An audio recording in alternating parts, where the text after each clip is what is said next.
ಶಿವಮೊಗ್ಗದ ಕೃಷಿ ಮತ್ತು ತೋಟಗಾರಿಕೆ ವಿಶ್ವವಿದ್ಯಾಲಯದ ಒಂದು ಕ್ಯಾಂಪಸ್ನಲ್ಲಿ ಶಿವಮೊಗ್ಗ ಜಿಲ್ಲೆಯ ರೈತ ಉತ್ಪಾದಕರ ಕಂಪನಿಗಳಿಗೆ ರೈತ ಸಮ್ಮೇಳನ, ವಿಶೇಷವಾಗಿ ನಮ್ಮ ಚೈತನ್ಯ ರೂರಲ್ ಡೆವಲಪ್ಮೆಂಟ್ ಸೊಸೈಟಿ ಅದರ ವತಿಯಿಂದ ತುಂಬ ಯಶಸ್ವಿಯಾಗಿ ಎಲ್ಲ ಫಾರ್ಮರ್ ಪ್ರೊಡ್ಯೂಸರ್ ಆರ್ಗನೈಸೇಷನ್ಸ್ಗಳಿಗೆ ಅನೇಕ ವರ್ಷಗಳಿಂದ ಇದು ಯಾವ ಉದ್ದೇಶಕ್ಕೋಸ್ಕರ ಮಾಡಿದರೆ, ವಿಶೇಷವಾಗಿ ಸನ್ಮಾನಿತ ಪ್ರಧಾನಮಂತ್ರಿಗಳಂಥ ನರೇಂದ್ರ ಮೋದಿಜಿಯವರ ಒಂದು ಕನಸು, ದೇಶದ ಬೆನ್ನೆಲುಬು ರೈತ, ಅವನ ಸ್ವಾಭಿಮಾನದ ಬದುಕು, ಅವನ ಆದಾಯ ದುಪ್ಪಟ್ಟ ಆಗಬೇಕು, ಈ ಒಂದು ಮುಂದಾಲೋಚನೆ ಇಟ್ಕೊಂಡು ಈ ಫಾರ್ಮರ್ ಪ್ರೊಡ್ಯೂಸರ್ ಆರ್ಗನೈಸೇಷನ್ಸನ್ನು ಏನು ಮಾಡಿದ್ದಾರೆ.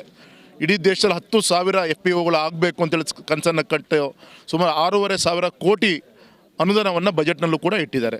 ಹಾಗಾಗಿ ಇದು ಸಮರ್ಪಕವಾಗಿ ಉಪಯೋಗ ಆಗೋಂಥ ದಿಕ್ಕಿನಲ್ಲಿ ಆ್ಯಸ್ ಎ ಬ್ರಿಡ್ಜ್ ಆಗಿ ನಮ್ಮ ಚೈತನ್ಯ ರೂರಲ್ ಡೆವಲಪ್ಮೆಂಟ್ ಆ ಒಂದು ಸಂಸ್ಥೆ ಸೊಸೈಟಿ ಕಳೆದ ಅನೇಕ ವರ್ಷಗಳಿಂದ 15 ವರ್ಷಗಳಿಂದ ತಪಸ್ಸಿನ ರೀತಿಯಲ್ಲಿ ಅದರ ಒಂದು ನೇತೃತ್ವವನ್ನು ವಹಿಸ್ಕೊಂಡಂಥ ನಮ್ಮ ಬದ್ರೀಶ್ ಅವರ ಒಂದು ನೇತೃತ್ವದಲ್ಲಿ ತುಂಬ ಅಚ್ಚುಕಟ್ಟಾಗಿ ಕಾರ್ಯ ಮಾಡುವಂಥ ಕೆಲಸವನ್ನು ಮಾಡ್ತಿದ್ದಾರೆ.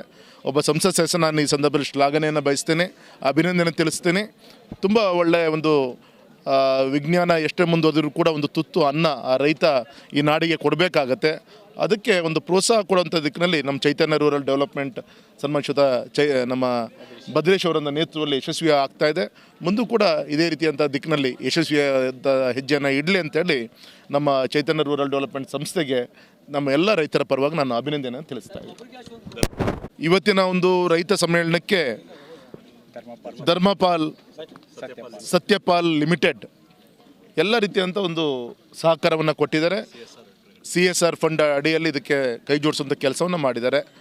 ಈ ಭಾಗದ ಒಬ್ಬ ಸಂಸತ್ ಸದಸ್ಯನಾಗಿ ಆ್ಯಸ್ ಎ MP ಆಗಿ ಅವರು ಕೂಡ ನಾನು ಹೃತ್ಪೂರ್ವಕವಾಗಿ ನಾನು ಅಭಿನಂದನೆಯನ್ನು ತಿಳಿಸ್ತೀನಿ.